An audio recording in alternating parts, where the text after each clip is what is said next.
Buenas tardes a todos.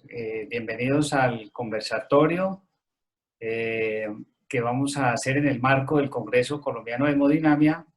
En el capítulo de pediatría decidimos hacer un abordaje del tema cardiopatías congénitas del adulto, cuáles algunas ideas que tenemos acerca de la interacción de los diferentes grupos. Quiero presentarles ahí inicialmente a nuestros invitados nacionales, el doctor Juan Fernando Vélez, cirujano cardiovascular, la doctora Luz Adriana Ocampo, cardióloga, ecocardiografista, el doctor John Lévano, hemodinamista de adultos, el doctor John Jairo Araujo, cardiólogo pediatra, y internacionales nos están acompañando el doctor José Luis Zunzunegui desde Madrid y el doctor Raúl Arrieta. Bienvenidos todos. Vamos a iniciar con la presentación de un caso clínico. Por favor, John Jairo, habilite su micrófono e inicie. ¿Escucha sonido? Bien. Bueno, buenas tardes a todos. Muchas gracias al doctor Ricardo Telles por la invitación a este conversatorio. Buenas noches al doctor Zunzunegui, que está desde Madrid. Bueno, aquí me ha encargado presentar este caso clínico, ¿vale? Es un caso que hemos resuelto hace relativamente poco. Vamos a compartir pantalla. Ahí está la pantalla. Bueno. Perfecto. Bueno, esta es una paciente femenina, una adulta joven, 32 años de edad, residente en una zona urbana de una ciudad intermedia en Colombia, sin antecedentes ginecobstétricos, con una pareja estable, y actualmente, pues cuando la hemos conocido, se desempeñaba como ama de casa. Como antecedentes médicos, pues múltiples hospitalizaciones por signos de falla cardíaca derecha, con desarrollo de edemas y deterioro de la clase funcional. La última hospitalización que registró antes de ser evaluada fue 6 meses previos. Estuvo hospitalizada cerca de 35 días en un hospital de nivel 3, donde, bueno, le habían hecho múltiples análisis y manejos para la descompensación que cursaba para ese momento. Estaba con estos diagnósticos, por los cuales fue referido a la evaluación, con un síndrome de Eisenmenger, una hipertensión pulmonar severa de al menos 10 años de evolución según la historia clínica, y con instauración de una insuficiencia cardíaca derecha. Estaba con este manejo en ese momento que le hemos conocido, estaba con oxígeno 1.5 litros, recibía Riociguat a 2.5 miligramos K8, Rivaroxaban, Ambrisentan, y también se estaba realizando flebotomías con una periodicidad de 3 o 4 veces en el año por eritrocitosis y cuadros de hemoconcentración. Había pasado ya con tratamientos como Bosentan, con sildenafil y con hidroporos inhalado. Entonces ella llegó a la consulta básicamente para solicitar un concepto y un manejo de su hipertensión arterial pulmonar. Lo que yo pude conocer en la historia clínica es que mencionaban una cardiopatía congénita tipo conducto arterioso, ¿sí? Como causante de la hipertensión pulmonar.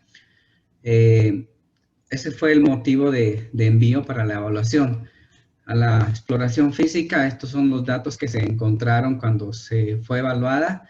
Estaba con una saturación bastante baja, ahí sin oxígeno, 45%.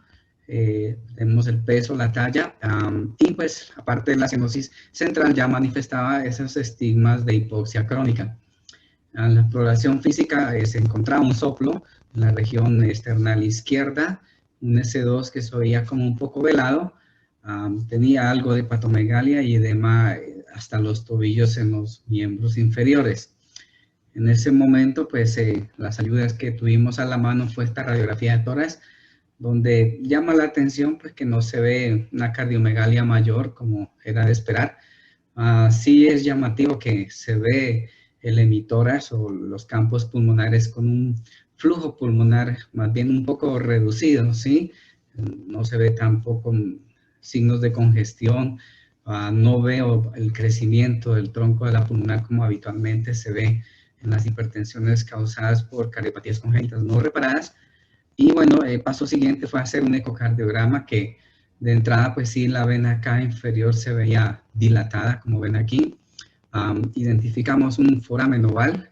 Esta es una vista subcostal. El foramen tiene un flujo bidireccional que se ve en este modo M también, que le hemos hecho aquí en el punto del foramen. La exploración de 4 cámaras, pues obviamente es llamativo la dilatación importantísima del atrio derecho, ¿sí?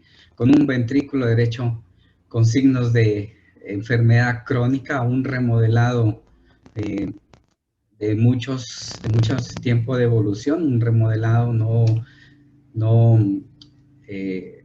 remodelado crónico, con una insuficiencia tricuspidia que se puede ver allí en al menos de grado leve, no se ve, y unos parámetros pues funcionales de ese VD, desde luego con ese tiempo de evolución, con un TAPSE muy bajo y unos parámetros tisulares que apenas ahí están para esa paciente.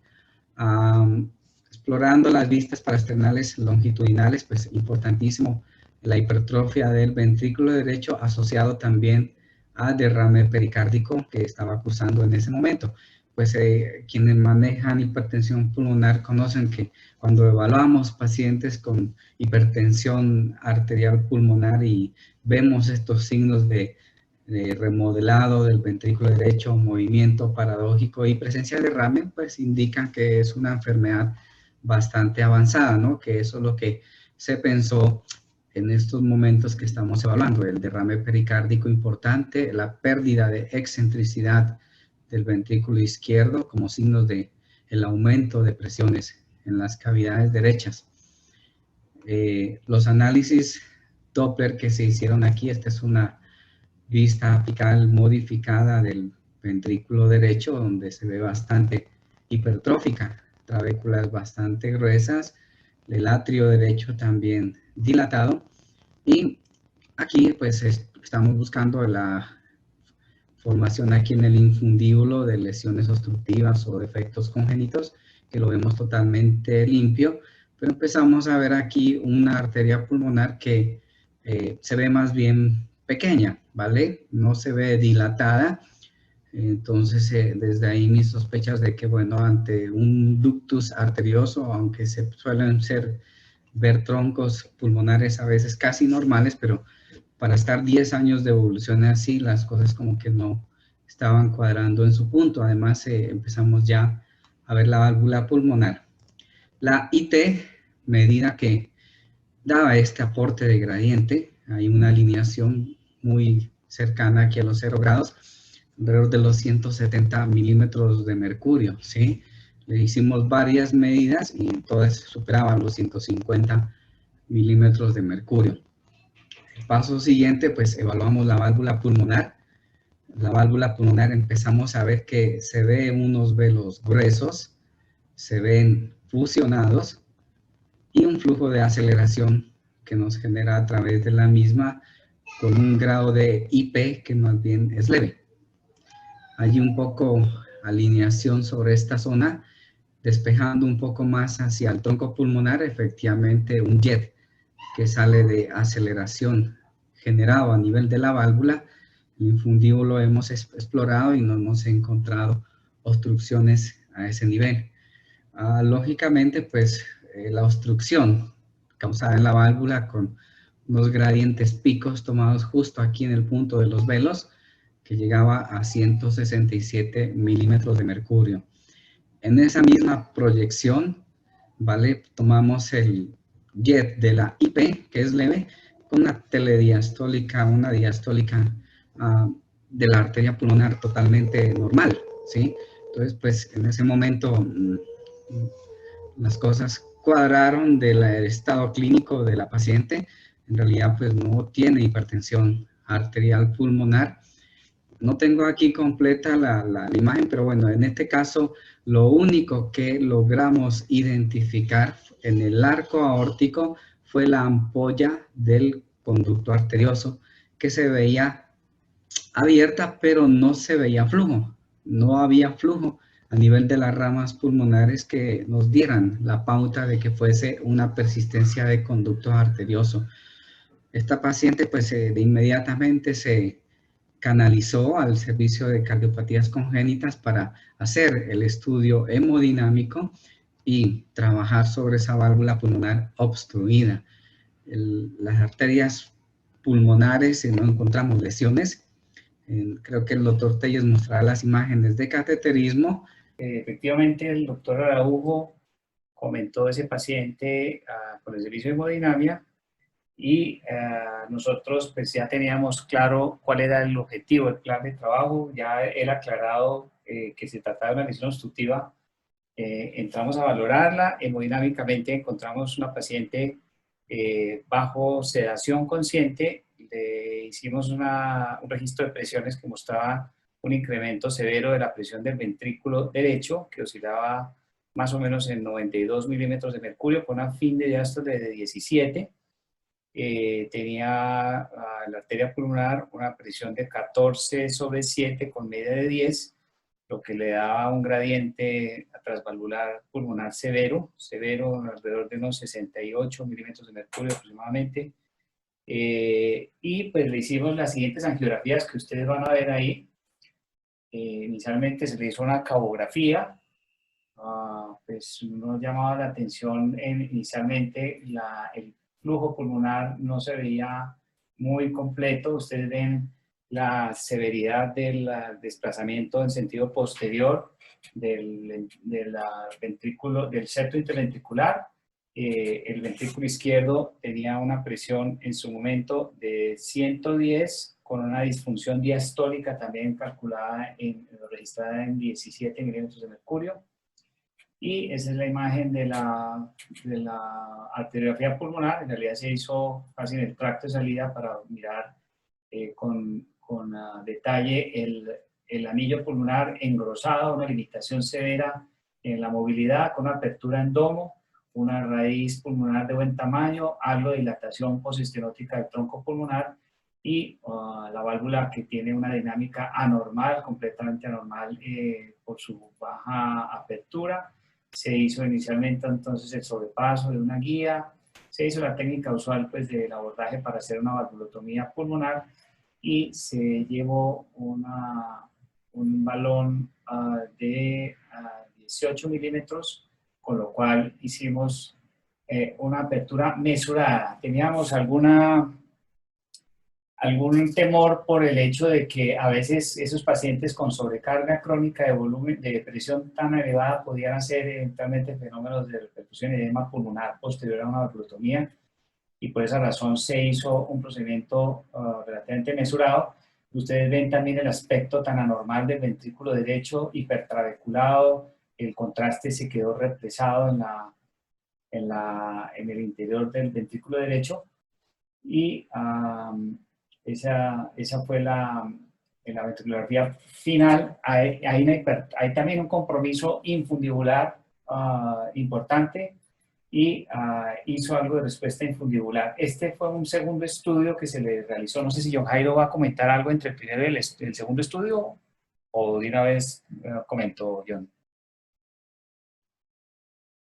Bueno, nosotros terminamos haciendo 2 procedimientos con un intervalo de una semana aproximadamente, y algo de anotar, encontramos también un defecto del tabique interauricular que le explicaba la desaturación tan severa, porque tenía un cortocircuito invertido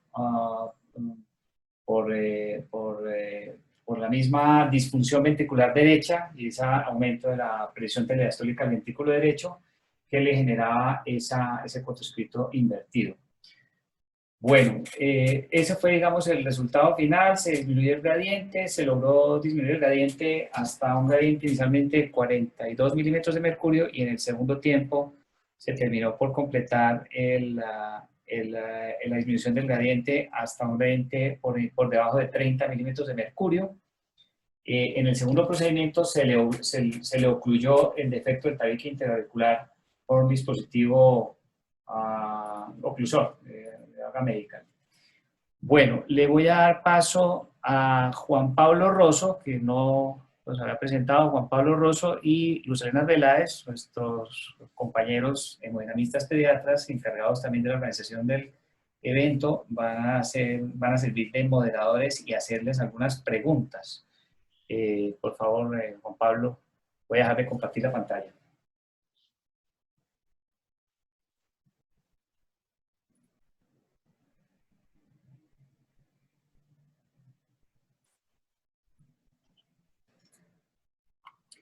Juan Pablo, habilite su micrófono que no se le está escuchando.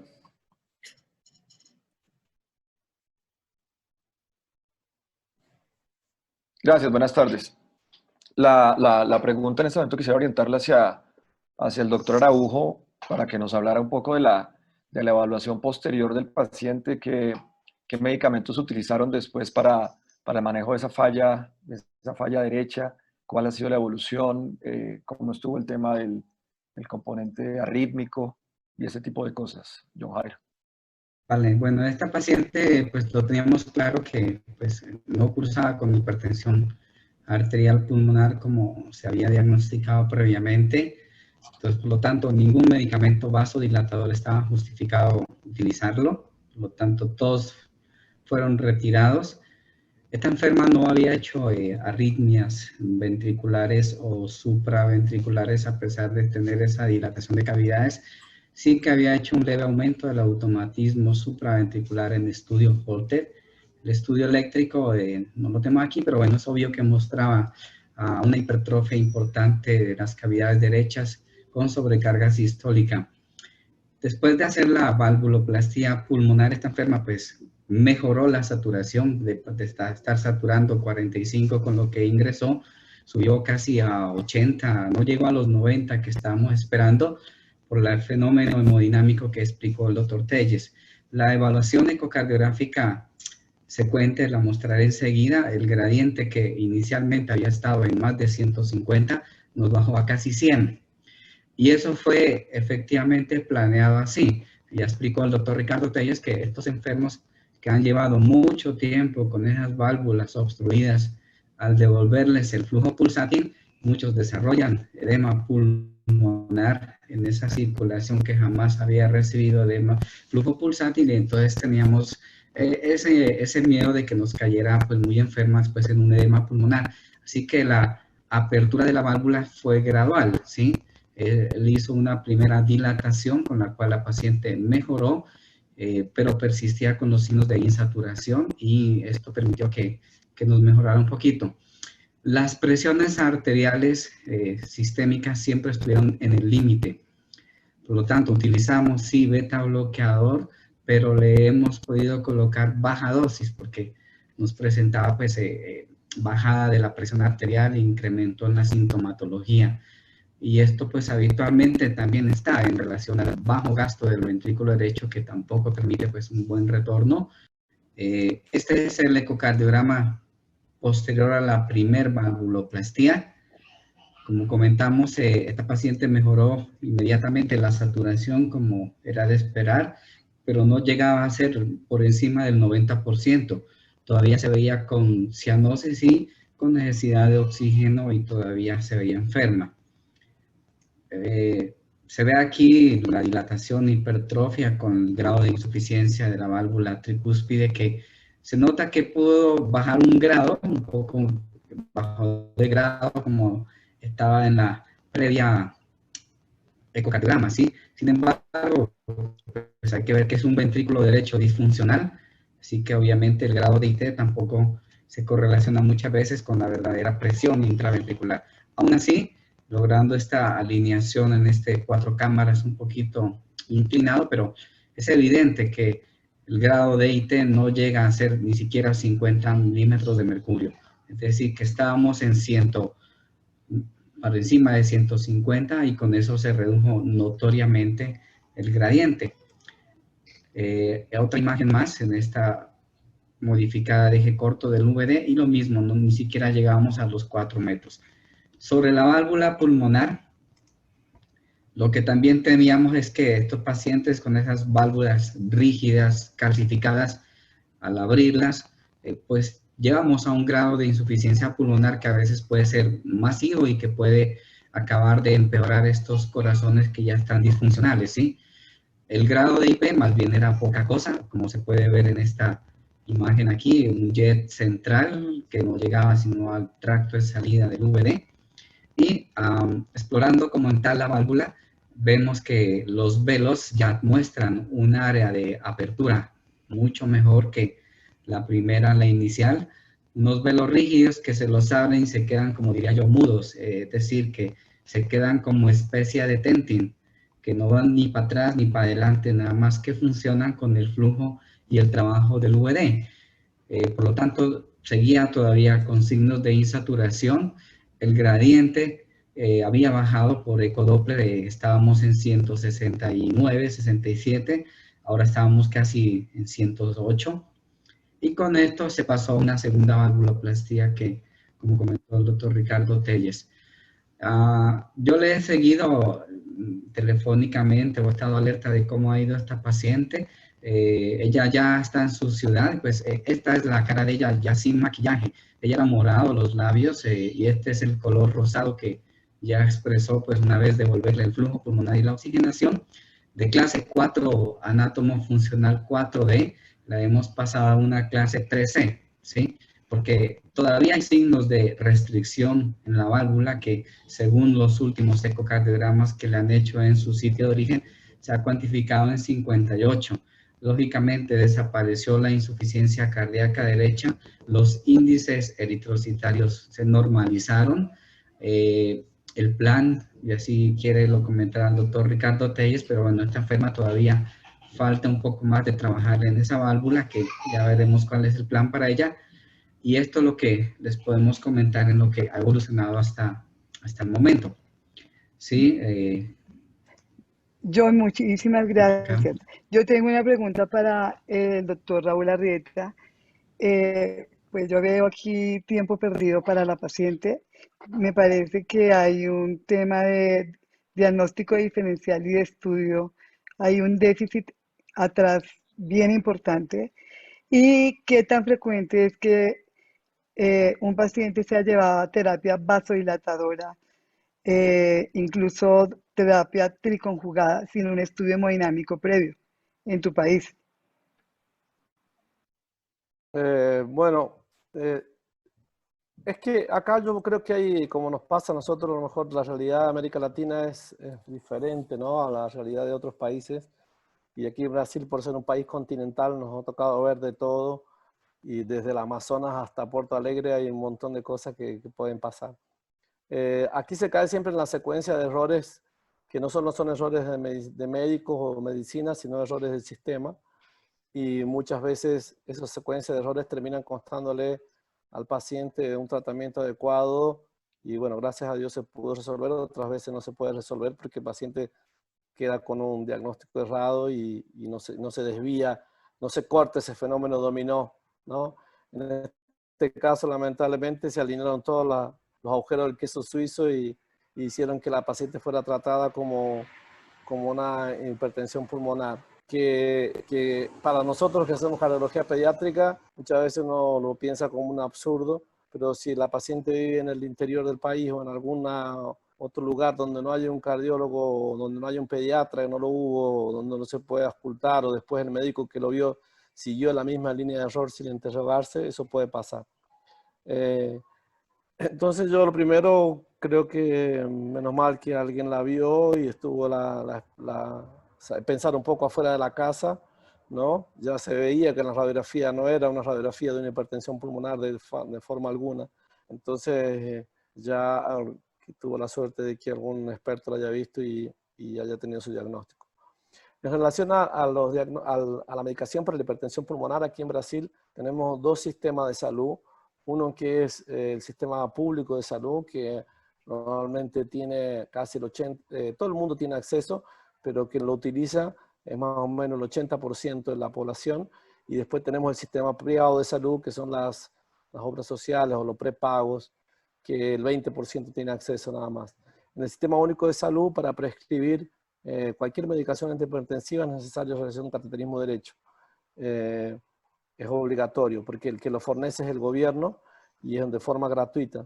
Entonces hay una serie de escalonada, de primero con sildenafil, después con Bosentan, y no tenemos más que eso en el sistema público de salud. En el sistema privado, como ustedes saben, cada uno hace lo que quiere, hay otros intereses, ¿no? Pero en líneas generales sí se solicita, ¿no? Bueno, yo quisiera preguntarle a José Luis Zunzunegui qué opina de haber hecho el procedimiento hemodinámico en 2 tiempos. Indudablemente ya lo resolvieron y ya quedó así, y pienso que fue bueno, pero ¿qué hubiese pasado, qué hubieses pensado de hacerlo en un solo tiempo, una sola dilatación y manejar las posibles consecuencias que probablemente no pudieran haber sido tan complicadas tampoco? Pues yo creo que han estado súper acertados. Fíjate, esta paciente, yo he tenido algún problema con este tipo de ventrículos no tan exacerbadamente hipoplásicos, porque son, el edema que se produce después de abrir una válvula no es tanto un edema de reperfusión, sino un edema por restricción izquierda. Esta paciente seguro que no tiene una presión pulmonar normal ahora, y si haces un enclavamiento, seguro que tienes más de 15, 16, 17, 18. Son enclavamientos por aumento de la telediastólica izquierda, y el edema suele ser así. Alguna vez, yo creo que a alguno de vosotros nos ha pasado que hemos puesto una Melody, porque este paciente, yo veo una válvula pulmonar y yo ya pienso en poner una Melody, pero esto ya es casi vicio, no es medicina. Si le hubiéramos puesto una Melody, que es una buena opción a largo plazo para esta paciente hubiera fallecido. Porque el edema pulmonar que se hubiera producido es terrible. Entonces, yo creo que han estado súper acertados tratarlo. Hay una cosa que en alguna de las imágenes que hemos visto parece que se ha cerrado la CIA. La CIA era, la comunicación interauricular, era pequeña. Las comunicaciones interauriculares pequeñas, en estos grados de disfunción biventricular, uno por falta de precarga, otro por aumento de presión, son siempre aliados. Y te van a permitir, es un testigo, es decir, estoy seguro que si aumentas el flujo pulmonar, la paciente tiene que aumentar su saturación. Y en el momento en que tú precargas mucho el izquierdo, bueno, pues es una vía de escape. Yo prefiero no tocar las cías pequeñas en estos pacientes, a no ser que tengas una disfunción ventricular derecha pura. Este paciente ya se ve que algo le pasa en la eco que no es normal. Las hipertensiones pulmonares no dan esos ventrículos. De una combinación de hipertrofia y dilatación. Esto es más parecido a una hipertrofia ventricular excéntrica izquierda, trasladado al lado derecho por aumento de presión.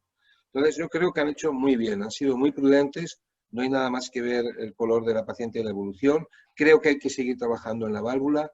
A mí si me preguntas si hubiera dejado la comunicación interauricular abierta o lo hubiera cerrado con un dispositivo fenestrado, y en el momento en el que la comunicación interauricular empieza a asuntar al revés, entonces a lo mejor plantear incluso poner una válvula Melody en el tracto de salida.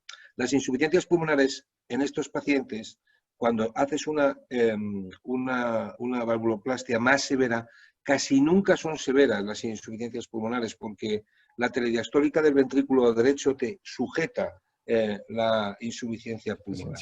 Creo que lo han hecho excelente y es una cosa que no es muy común. Es mucho más fácil poner un balón de 20-22 y pensar que lo has hecho bien que sujetarte con un gradiente de 100 residual y considerar que eso es un buen resultado. Y evidentemente lo es, pero hay que tener mucha experiencia para considerarlo un buen resultado.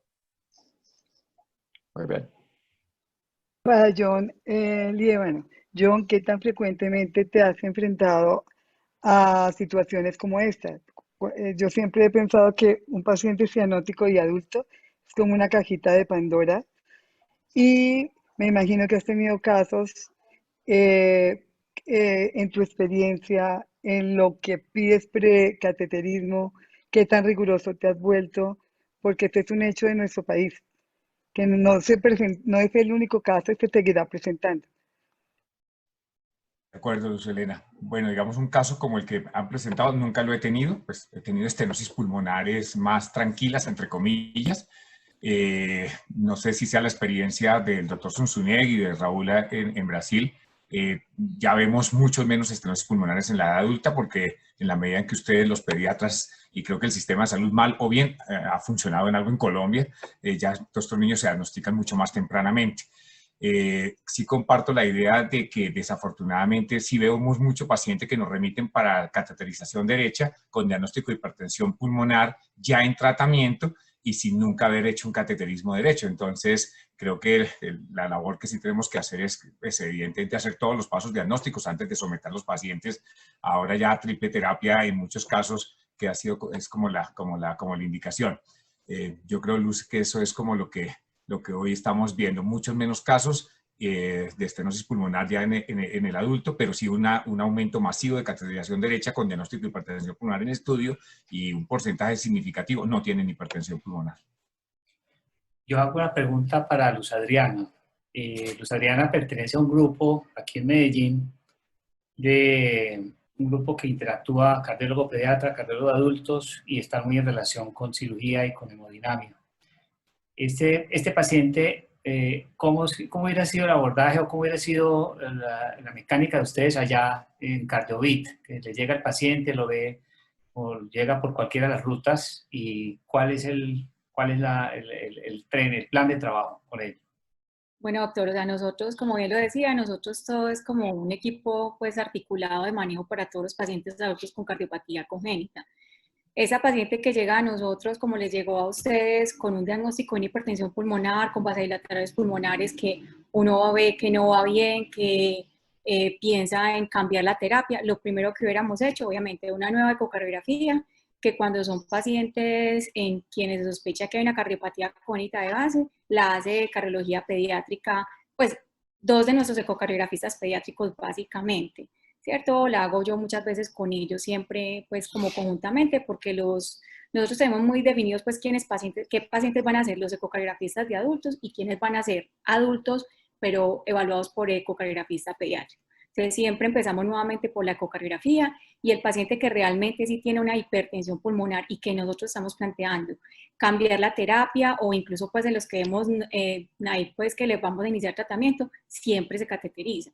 ¿Por qué? Que es muy común digamos, en el mundo pues, de los cardiólogos de adultos, que posiblemente fue mucho tiempo los que manejaron la paciente que nos contaba el doctor Araujo, es que cuando uno los ve, pues obviamente todo el mundo como cardiólogo de adultos se siente encartado con los pacientes congénitos y posiblemente eso ha llevado a que todos los grupos de manejo de cardiopatías congénitas del adulto vaya creciendo.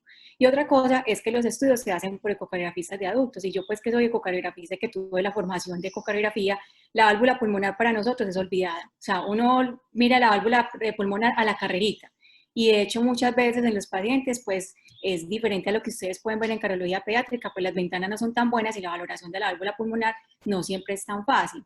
Entonces, obviamente, el hecho de que usted encuentre una insuficiencia tricúspida con un gradiente tan alto, todo el mundo inmediatamente lo va a catalogar como hipertensión pulmonar. O sea, piensan que el gradiente intraventricular de 8 grados fue una hipertensión pulmonar. No piensa muchas veces en evaluar bien la válvula, y creo que eso pues, sí, eso tiene que hacerse pues en la valoración clara de la válvula pulmonar, pero usted mira si realmente ese gradiente es por una hipertensión pulmonar o realmente es la válvula pulmonar la que está enferma. Entonces nosotros obviamente le hubiéramos hecho la ecografía pediátrica de primero y posteriormente se hubiera llevado a la paciente a un cateterismo.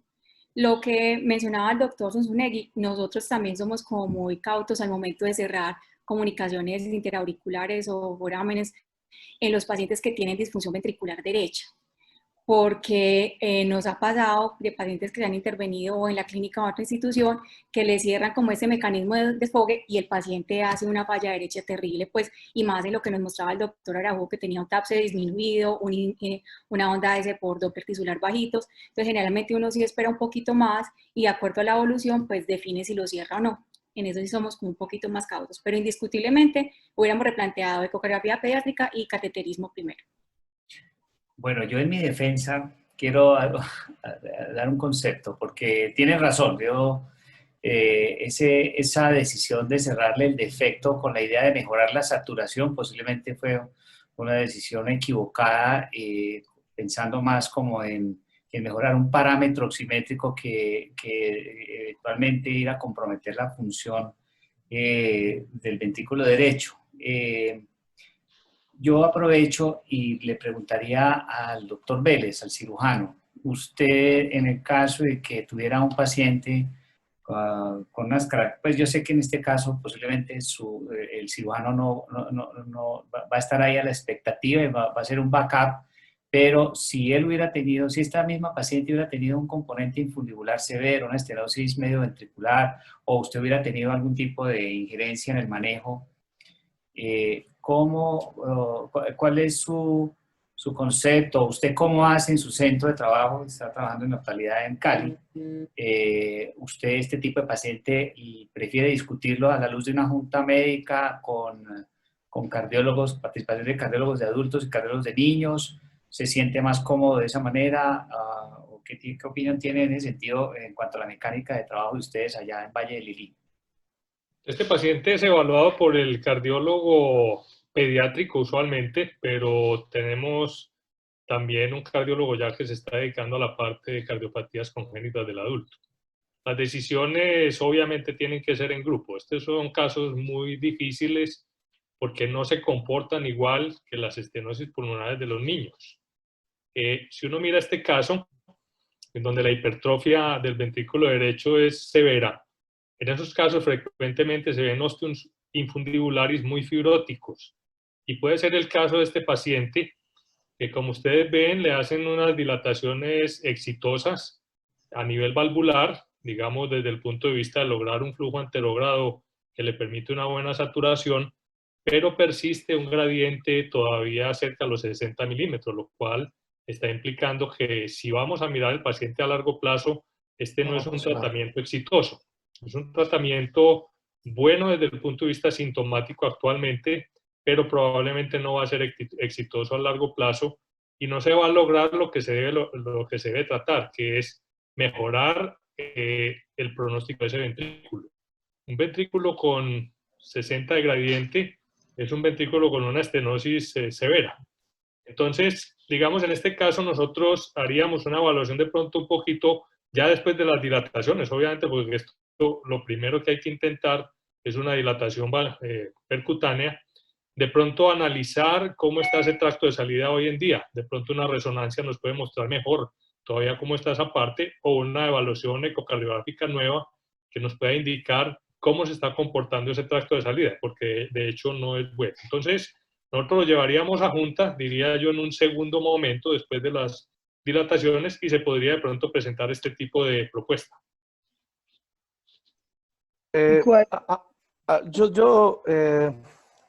Voy a discordar un poco en el sentido de que la paciente tiene de evolución, entonces tomar cualquier tipo de actitud en un año es bastante, vamos a decir, cualquiera una que sea, difícil. Entonces hay que darle mucho tiempo. Estas son patologías que uno tiene que darle bastante tiempo. Medicarla correctamente con beta bloqueadores, uno ya le sacó la estenosis valvular, la parte de abajo es reaccional, puede haber un osteoinfundíbulo, de hecho hemos tenido algunos pacientes con osteoinfundíbulo, eso es verdad, pero no parecía una doble cámara. Normalmente uno cuando tiene eso, de entrada ya parece una doble cámara, aquí parecía más un componente muscular subvalvar y fundibular, no tenía una doble cámara. Entonces es difícil decir cuándo es un momento ideal para un reabordaje. Y si ese reabordaje quirúrgico sería mejor que el percutáneo, eso también tengo mis dudas. Entonces, habría que esperar no sé cuánto tiempo, pero seguramente mucho más, 2, 3, 4, 5 años. No le veo por qué apurarse en este caso, ¿no?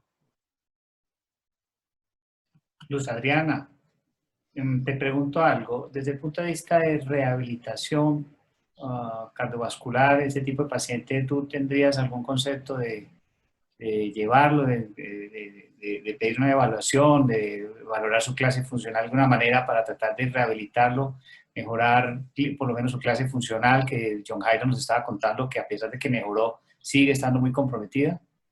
Sí, doctor. O sea, el protocolo en la clínica es todo paciente operado, pues llevado a cirugía cardiovascular o algún tipo de procedimiento por hemodinamia, se manda a rehabilitación cardíaca y realmente uno encuentra que hay mucho paciente desacondicionado por su misma patología previa que lo limitaba pues para hacer actividad física. Entonces puede que mejore mucho la parte hemodinámica, como usted nos mostró, pero complementarlo con rehabilitación cardíaca siempre va a ser una muy buena opción.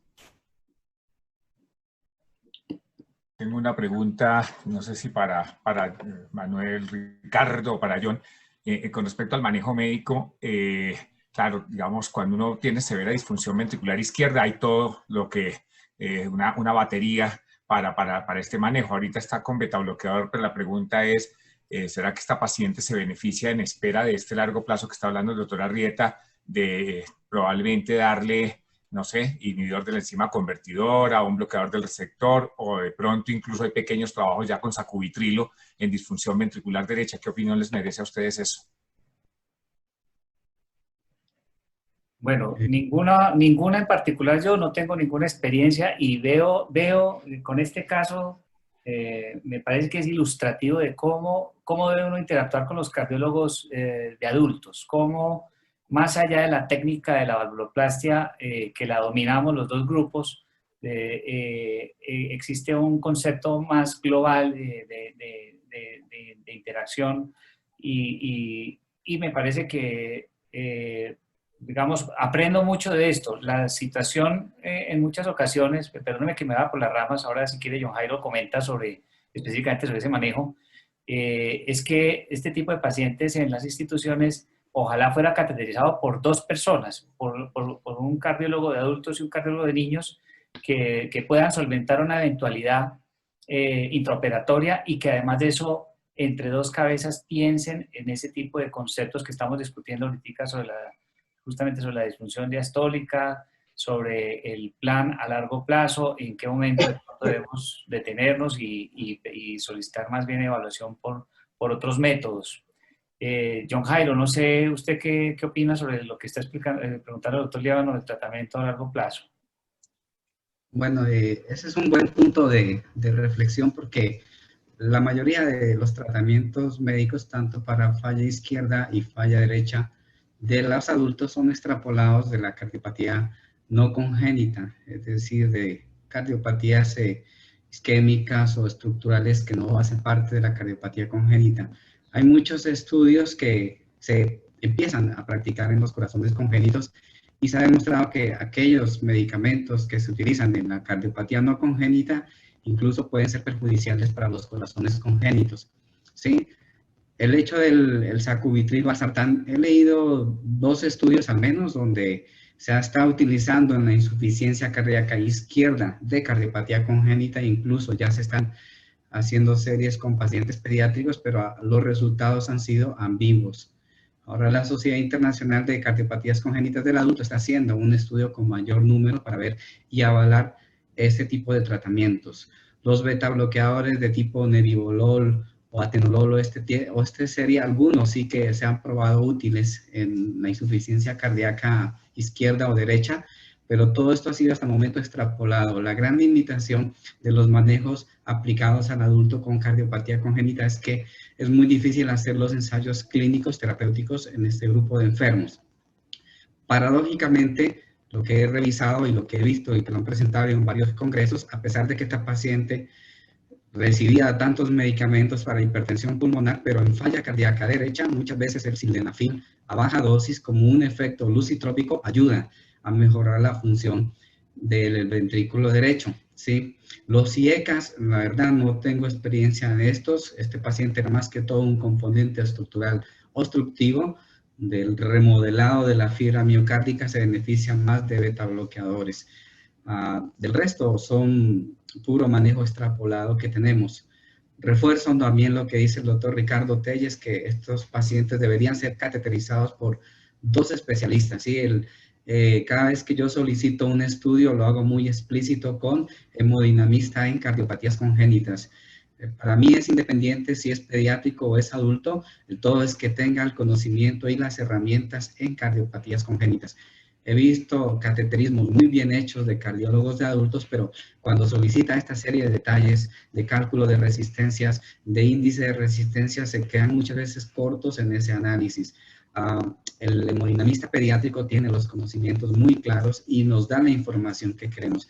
Y estos pacientes muchas veces ya tratándose del enfoque del adulto, pensando que ahí la opinión del doctor Vélez, muchos de estos tendrán que ir a una reparación quirúrgica. Estudiamos coronarias simultáneas por encima de los 40 años o con factores de riesgo, así que El hemodinamista pediátrico pues no está capacitado para esas lesiones coronarias que las ve el hemodinamista de adultos y que es el experto, así que por eso fomentamos el trabajo en equipo entre los dos especialistas. A mí, si me permitís, Ricardo, me gustaría hacer algún comentario. Mira, un comentario específico de esta paciente. Esta paciente, yo estoy totalmente de acuerdo con Raúl. Si algo he aprendido cuando cateterizo a adultos es que tú no puedes cambiar la fisiología de repente, no se adaptan. Si tú quieres arreglarlo todo de repente en una cardiopatía con una evolución de años y lo quieres cambiar en un procedimiento, el paciente se va a poner malo, aunque el resultado hemodinámico sea muy bueno. Entonces, aquí estamos hablando del ventrículo derecho, a mí lo que me preocupa es el ventrículo izquierdo. Lo que hay que hacer es rehabilitar el ventrículo izquierdo, como dice la doctora Luz, Adriana. Pero la única forma de rehabilitar estos ventrículos izquierdos que no tienen otra cosa que falta de precarga es precargarlos. Y precargarlos poco a poco. Eso es lo que hay que hacer. Y después, cuando tengas una buena precarga, ahí sí entrar con beta bloqueantes. Posiblemente Raúl tiene razón que los beta bloqueantes pueden tener un papel si tienen una reacción infundibular severa, pero si no, no. Hasta que no lo precarguemos, no tenemos que poner beta bloqueantes. Esto no es un problema de músculo cardíaco, es un problema de volumen. De volumen que tenemos que hacer llegar donde tiene que llegar. La volemia de este paciente se va a quedar en el hígado y va a tener una presión venosa de 19-21, y eso no significa, no transmite cuál es la precarga ni el volumen circulante. Eso está todo almacenado en el hígado, hay que hacer llegar poco a poco más volumen durante 1 o 2 años, posiblemente con alguna valvuloplastia más y mejorando después con beta bloqueantes. Poner vasodilatadores como el losartán, sacubitril, losartán, que nosotros tenemos alguna experiencia, en un paciente que no tiene disfunción ventricular sistólica y que tiene una disfunción ventricular diastólica brutal, pues es tan malo como haberle puesto vasodilatadores pulmonares a una estenosis pulmonar. Los vasodilatadores están contraindicados en la estenosis aórtica. La vas a empeorar el gradiente, no vas a revertir de ningún modo fisiopatológico lo que está niña. Yo creo que hay que insistir, como dice el doctor Vélez, en mandar cada vez más precargas en ventrículo izquierdo, y cuando tengamos una buena precarga ahí podemos jugar a lo mejor con los beta bloqueantes. De ahí dejar abierta la CIA es una de las cosas que nos ayuda a la precarga. El zoom derecha e izquierda en esta paciente ahora nos va a ayudar a precargar más ese ventrículo izquierdo y la vamos a oxigenar más con flujo anterógrado. Es un juego de presiones, es como cuando te duchas. En los hoteles yo nunca consigo regular el agua fría y agua caliente, y el chorro de agua fría siempre cae cuando voy a los congresos. Regulando el agua caliente y el agua fría, de cuánto volumen tiene que llegarle y cómo tenemos que vasodilatarle, eso es lo que tenemos que hacer. Y nos va a llevar tiempo, porque las cardiopatías del adulto no se pueden corregir de una sola vez. Una vez que lleguemos a una buena precarga, ahí podemos plantearnos reparar, valvular ese ventrículo derecho, como dice el doctor Beguer. Bien por cirugía o bien poniendo una válvula percutánea, que es un buen candidato anatómico. Curiosamente, estos pacientes toleran mejor la cirugía que el implante de válvula. Yo no sé si porque a la salida de bomba ellos pueden jugar con la precarga del izquierdo, pero os puedo asegurar que como te equivoques, a mí me ha pasado en estenosis aórticas que han dado la cara cuando he puesto la válvula Melody y resulta que el adulto tenía una estenosis aórtica severa y el paciente se ha puesto a sangrar por el tubo. Y por último, os quiero decir, esto es el perfecto ejemplo de la falta de colaboración, de la falta de conocimiento de cómo podemos mejorar a los pacientes cooperando.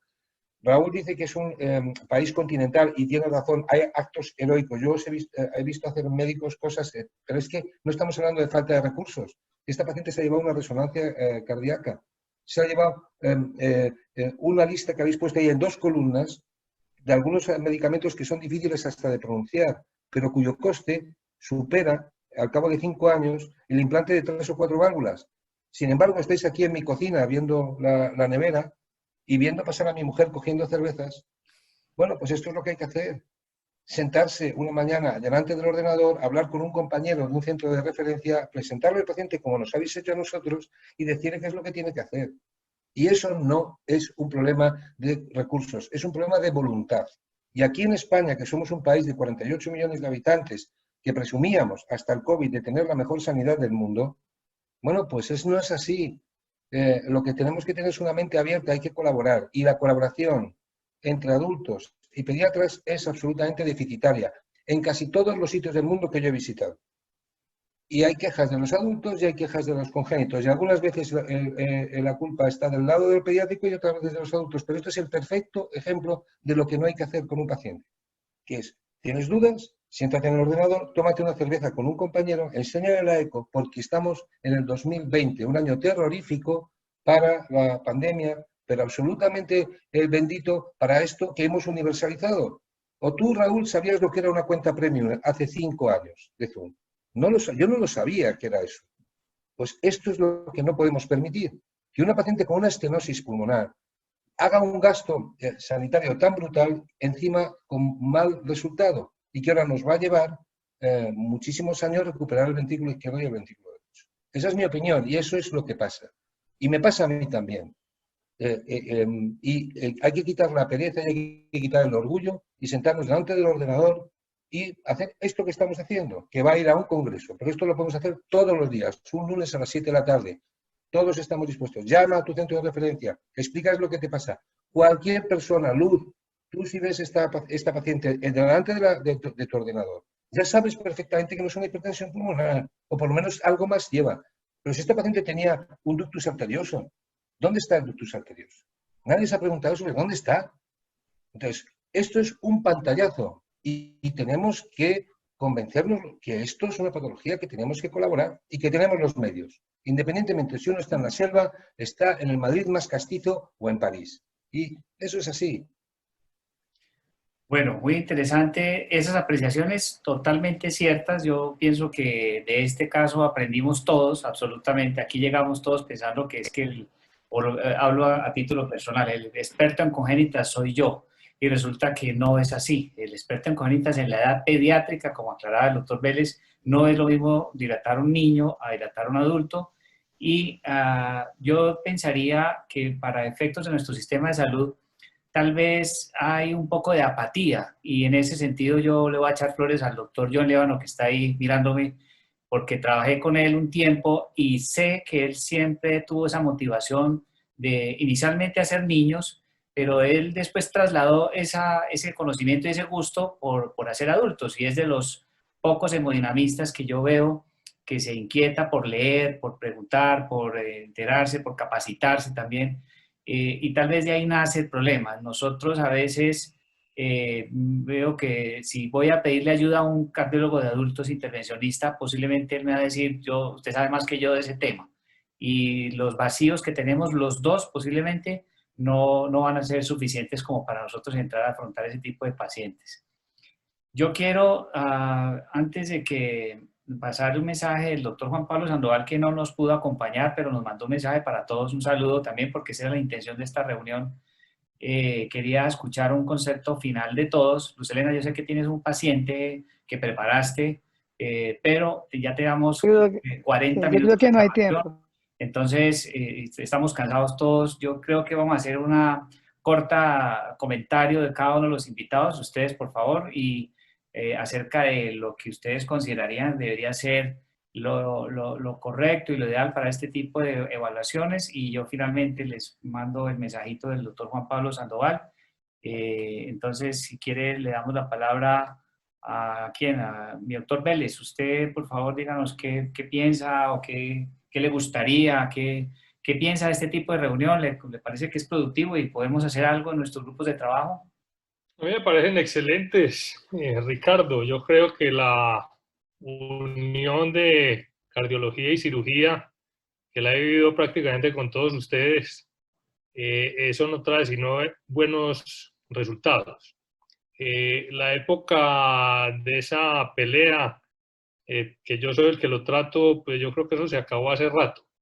Nosotros debemos buscar el beneficio del paciente, es el único objetivo importante. Y como dicen los estudiantes de ética, pues hombre, hay que buscar es el beneficio del otro, es el beneficio del paciente. Obviamente teniendo en cuenta el sistema de salud, los costos, tratar de tomar unas determinaciones lógicas en cada paciente. Este tipo de casos, como son escasos y nosotros no tenemos realmente una bibliografía que nos pueda soportar muchas de las decisiones, por eso la reunión en grupo y afortunadamente contamos ya con estos medios de comunicación, nos permiten hacer reuniones en el momento que lo queramos. casos difíciles como estos vamos a seguir teniendo muchos. Y yo creo que lo que hay que resaltar, como lo dijo José Luis, es el trabajo en grupo y preguntarle a los amigos. Cuente con un amigo. De acuerdo. Y Raúl, usted que ha recorrido tanto en el mundo, mentiras, usted que ha tenido la oportunidad de conocer grupos de trabajo diferentes, Latinoamérica podría tener un esquema de trabajo parecido al de ciertos países de Europa. Inclusive yo sentí en algún momento que en Brasil el congenitólogo existe o no debería ser congenitólogo y más bien debería ser grupos de trabajo así como lo estamos planteando en este momento. Sí, bueno, primero felicitarlos por la iniciativa, está muy bueno y creo que es como dijo el doctor Vélez, como dijo José Luis, es la única forma de que todos sigamos para adelante para el beneficio del paciente. En América Latina funciona de diferentes formas, diferentes realidades, ¿no? Yo conozco, gracias a Dios, varios servicios, como todos ustedes deben conocer.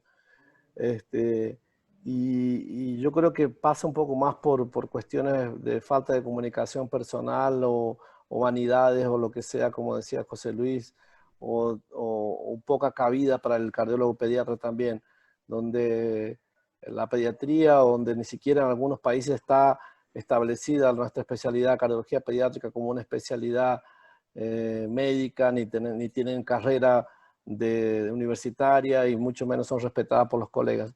Entonces cada país tiene una realidad diferente y en esta época creo que nos aplana a todo el mundo y nos permite hacer tener este tipo de conversación y generar nuevas ideas y nuevas inquietudes.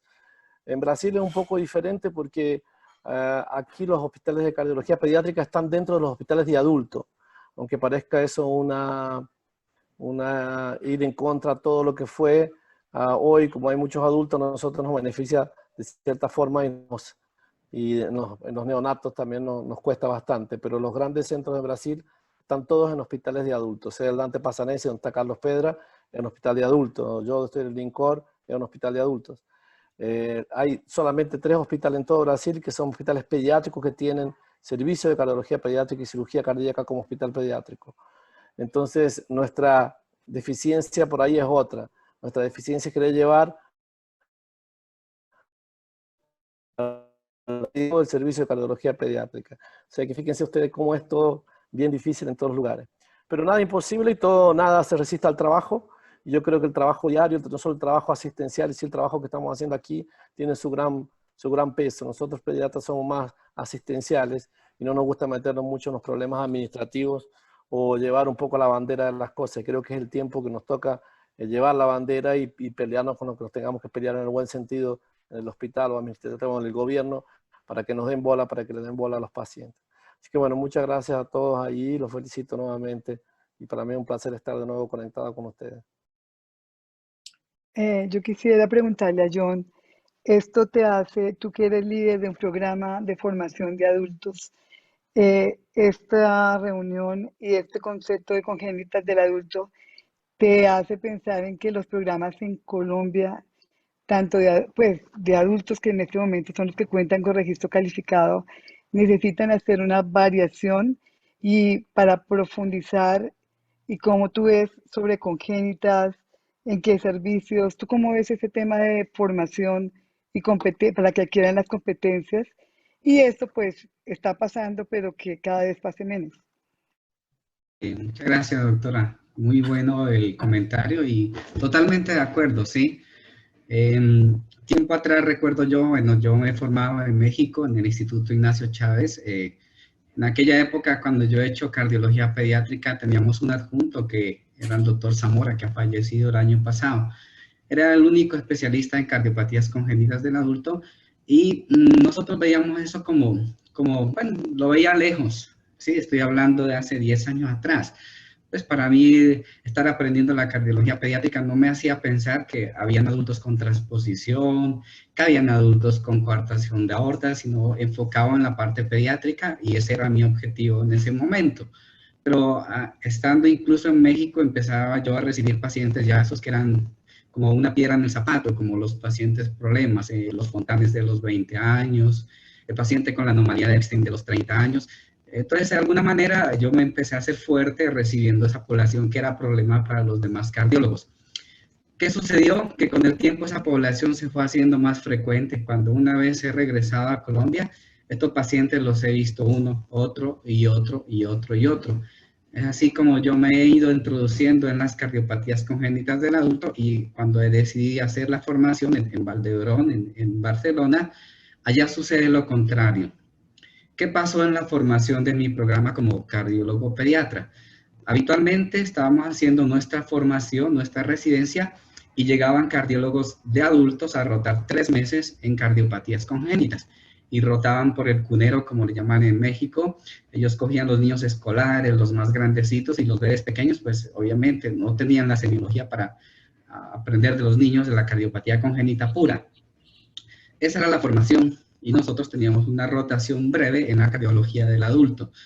En Barcelona o en España, ahí está el doctor Zunzunegui, nos podrá decir, cuando he llegado yo a formarme, he entrado a la unidad de cardiopatías congénitas del adulto, y yo he visto que el cardiólogo pediatra de hoy, el residente de cardiología pediátrica, obligatoriamente va 3, 4 meses a rotar en cardiopatías congénitas del adulto. O sea, sucede al revés.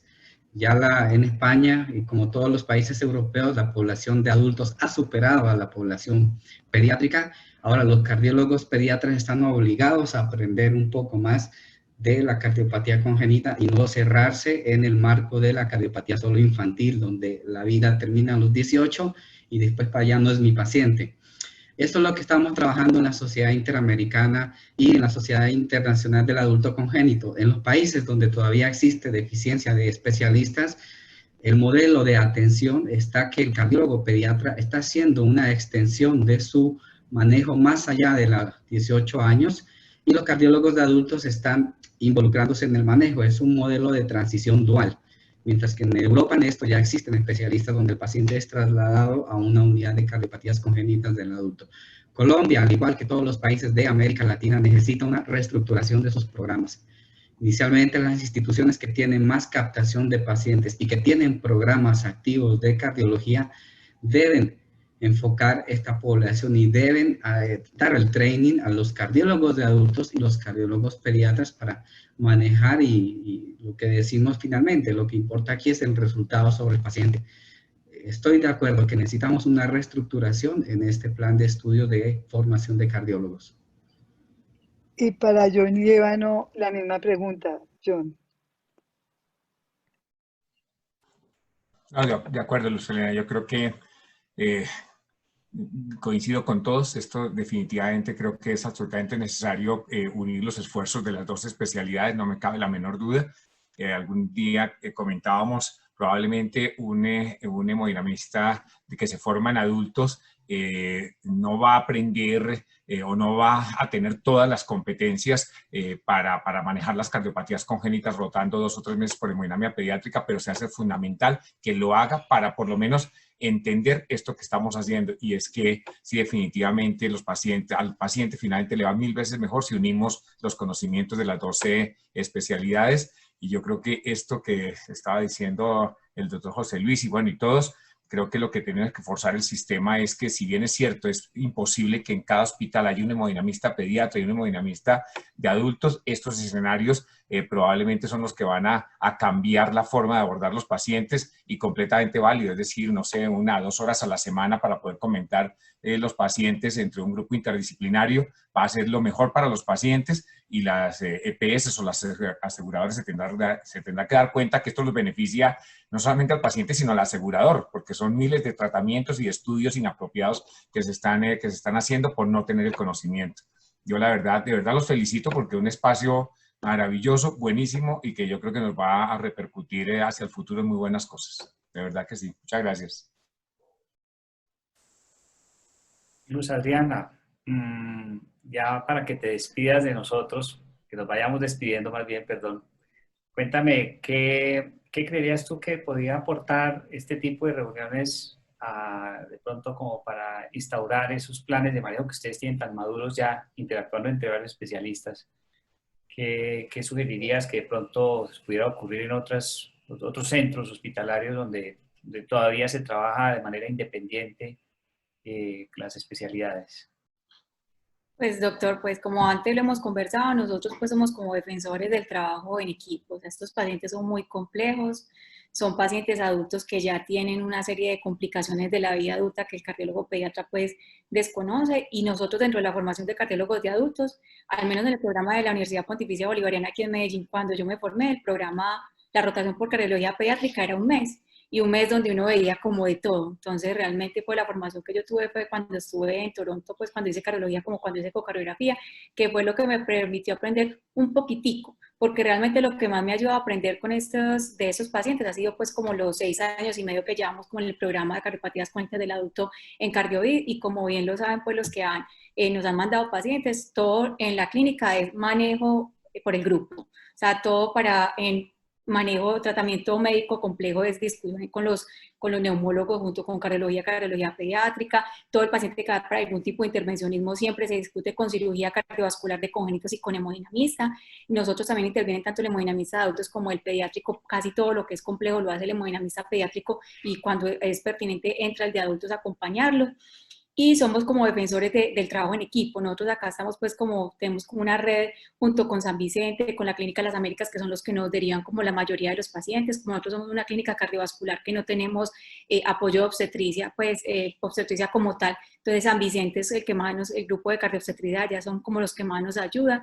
Y de hecho hace poquito que tuvimos una reunión también con los de cardio infantil, también un webinar, hablamos de eso, que realmente aquí hay muy poca experiencia con el manejo de estos pacientes, hay muy pocos grupos que apenas vienen creciendo, son pacientes muy complejos que definitivamente no pueden ser de una persona, no pueden ser de una institución, porque si miramos lo que está pasando en el mundo, como lo decía el doctor Araujo, la mayoría de pacientes congénitos son adultos, o sea, ya se invirtió totalmente la proporción y el 70% son adultos, el 30% son niños, entonces hay que conocer de esos pacientes.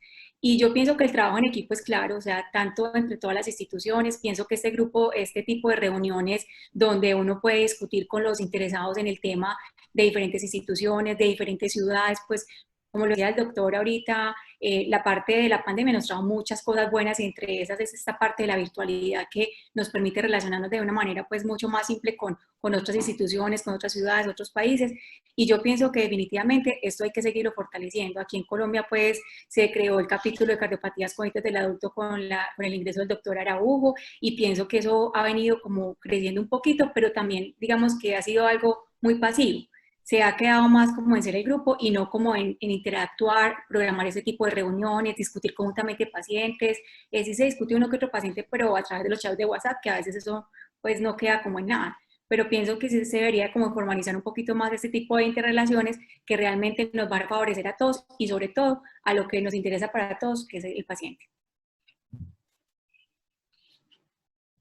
Juan Pablo, ¿usted quiere comentar algo? Preguntarle algo al doctor Zunzunegui. Bueno, primero que todo, como comentario de la organización del Congreso, pienso que este espacio hacía falta, la posibilidad de ver una charla y ver cómo alguien desarrolla un tema. Hoy en día es bastante sencillo en los artículos, en las redes, pero este tipo de comunicaciones sí, la verdad que no las tenemos todos los días y son bastante enriquecedoras. Aprovechando la posibilidad de hablar en este momento con Raúl y con José Luis, quisiéramos tal vez en este momento preguntarle a José Luis cómo es el abordaje del paciente con cardiopatía congénita en el hospital tuyo, y si tienen algún proceso en la transferencia del paciente adolescente al adulto, si eso ya lo tienen establecido. Bueno, una cosa es que lo tengamos establecido y otra cosa es que funcione. Sí, lo tenemos establecido y no funciona. Porque el trabajo en equipo, en el ámbito latino, el trabajar en equipo es la habilidad de convencer a los demás que no tienen ni idea de lo que hablan. Eso no es el trabajo en equipo. El trabajo en equipo es una actitud. ¿Cuál es la edad pediátrica? ¿Cuándo uno deja de ser un niño? O sea, de repente uno cumple años, depende un poco de en qué distrito, en qué país, con 16 años pasa adulto, con 17. Yo propuse en el ministerio, casi me echan de la reunión, que yo creo que un adulto es aquella persona que tiene capacidad de decisión propia, puede votar, pero tiene independencia económica. Y esto en España sucede a los 30 años, 32 años. O sea, que yo creo que todavía podríamos aumentar la edad pediátrica incluso propuse que los divorciados que volvían a casa de sus padres fueran también de edad pediátrica. Con esto os quiero decir que no se puede limitar, no hay un límite de tiempo. Tenemos, si te refieres a eso, consultas de transición, en las cuales, bueno, pues se pasan el pediatra y el adulto juntos. Pero eso no funciona. Yo os tengo que decir, lamentablemente, que en mi hospital la colaboración con los adultos es interpersonal, no interservicios. Eso que quiere del médico con el que tengas que asumir como interlocutor, así funcionan las cosas, no hay nada establecido. Os tengo que decir que cuando habláis de que queréis pareceros a Europa, a Estados Unidos, por favor, no, pero a Europa tampoco. Tenéis que crear vuestro propio modelo, estáis muchísimo más cerca de la excelencia profesional de lo que vosotros creéis cuando os comparáis con nosotros, por lo menos en el ámbito hospitalario. Sé que hay otra realidad en Sudamérica oculta, con unas diferencias sociales tremendas. Yo, cuando voy a poner válvulas con vosotros, el trabajo que hacéis solamente de gestión administrativa es superior a cualquier esfuerzo técnico que hagamos en el cateterismo. Y os quiero decir, lo que hay que educar a la gente es en una actitud. Da igual lo que pongamos en el papel. Y os digo, ¿en mi país funciona? Os digo, no, no funciona. Quizá no sabía que el doctor se había formado en Barcelona. Esto es una cosa, claro, que teniendo a uno de Madrid en la webinar, pues no sé si debes nombrar, pero bueno, ha sido al hospital que posiblemente esto funciona mejor del país. Esa es la verdad. Y que fueron pioneros. Pero yo lo que os digo es, ¿se puede arreglar administrativamente? Sí. Esto es un problema de educación y de convencimiento y que sobrepasa la especialidad de las cardiopatías congénitas, que sobrepasa la edad del paciente y que toca directamente a la responsabilidad de cada uno de los profesionales. Yo quisiera que todos fuéramos tan razonables como cuando nos sentamos aquí delante de un ordenador a exponer nuestras ideas en un congreso, porque luego la realidad es muy distinta. Y personas que me he encontrado absolutamente razonables en reuniones, luego, bueno, pues la enemistad, o no la enemistad, sino la contraposición con el cirujano, la contraposición con los adultos, la contraposición del pediatra con los adultos, es la realidad.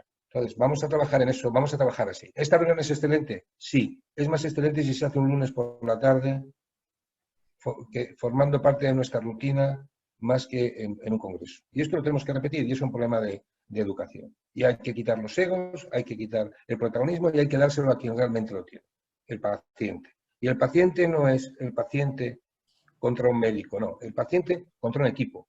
Esto de la dependencia eterna también del cardiólogo pediátrico que ha llevado al paciente, el pediatra también tiene que saber delegar esa responsabilidad y transmitir al paciente la serenidad suficiente para saber que la transición hacia la edad adulta es dura en todos sus aspectos, pero no lo tiene que ser desde el punto de vista médico y esa es nuestra responsabilidad.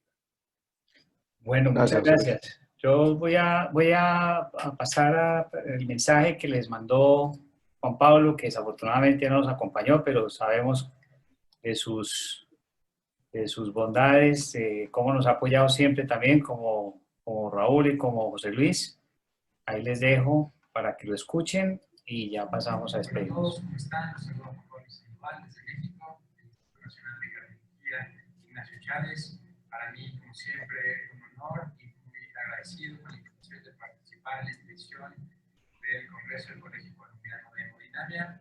Lamentablemente no puedo estar con ustedes en este webinar de cardiopatía congénita del adulto por temas personales, pero a petición del doctor Reyes, un breve comentario de lo que aquí en el Instituto hacemos en ese sentido.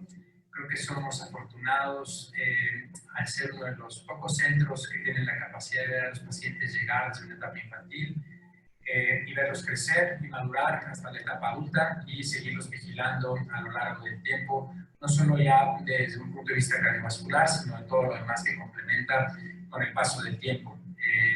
Nosotros somos un equipo que se conforma de cardiólogos adultos, de cardiólogos pediatras, que se robustece con las distintas especialidades de imagen, de la clínica de insuficiencia cardíaca, de la clínica de electrofisiología y trastornos de ritmo, y de las distintas opciones terapéuticas también, como cateterismo, servidor y cirugía de cardiopatía congénita. Entonces, hemos ido conjuntando esta clínica y la hemos ido fortaleciendo a lo largo de los últimos años, en el entendido de que la prevalencia del paciente con cardiopatía congénita del adulto es cada vez mayor y cada vez mucho más numerosa en los distintos países, y eso nos obliga a tener equipos bien conformados de las distintas disciplinas del cuidado cardiovascular para poder ofrecer lo que estos pacientes necesitan desde este punto de vista y de nuestro apoyo. Les mando a todos un cordial saludo, espero que ustedes y sus familias se encuentren bien y espero que también el tiempo nos permita reunirnos nuevamente para volver a convivir, estar juntos y estrechar los lazos que muchas veces creamos en este tipo de eventos. A todos un cordial saludo y saludos desde México. Hasta luego. Bueno, las palabras de Juan Pablo, como digo, muy amigo de la casa nuestra. Vamos a despedirnos entonces los moderadores. Luz Helena, si quieres darles un agradecimiento y una despedida a nuestro panel de invitados. No, queda hasta decir que nos honran con la participación, que este tipo de reuniones enriquece nuestro grupo. Aquí el mensaje es que hay que sumar. Ustedes suman, el de adultos suma, todos somos indispensables con igual nivel de importancia para lograr el éxito que es el bienestar del paciente. Mil gracias por compartir con nosotros este espacio. Juan Pablo, bien pueda. Lógicamente, agradecerles a todos. La importancia que tiene esto es enorme. Teníamos pensados 2 casos para hablarlos lentamente, discutirlos, y en uno solo se nos fue todo el rato, pero claramente nos hace falta este tipo de vivencias. Claramente el trabajo en equipo es lo más importante, y José Luis, tú del otro lado del mundo, Raúl en un centro muy grande, nos hablan de cambiar la manera de pensar, y muchas veces pasa más como por la manera que vemos la vida, como vemos los egos, como pensamos, y en la profesión hay que estar completamente enfocados en el desarrollo del paciente, y estamos para eso, no estamos para otra cosa. Gracias por acompañarnos, gracias por abrirnos los ojos, por los aportes académicos, y bienvenidos siempre. Bueno, muchísimas gracias. Entonces vamos a hacer el encerramiento de esto, de este pequeño ratico de compartir esas ideas. Quiero desearles que se cuiden mucho, que ojalá regulemos bien, balanceemos bien nuestra necesidad de trabajar y de progresar con nuestra salud. Todos estamos en ese plan. Agradecido absolutamente con todos nuestros invitados, y esta conferencia con exactamente 967 asistentes, estoy contando en este momento, va a ser transmitida en la plataforma, va a quedar en la plataforma durante un año. Ustedes la pueden consultar, la pueden ver selectivamente. Invitamos para que consulten en nuestro grupo de hemodinamia pediátrica en el Congreso, que va a ser el 5, 6 y 7. Pueden escoger las charlas que algunos de ustedes nos enviaron, y otros van a deleitarse con eso. Muchísimas gracias y tengan buena noche en España, buena tarde en Brasil y buena tarde aquí también en Colombia. Y muchísimas gracias a todos. Gracias, hasta luego. Gracias. Gracias. Chao, gracias. Chao. Gracias.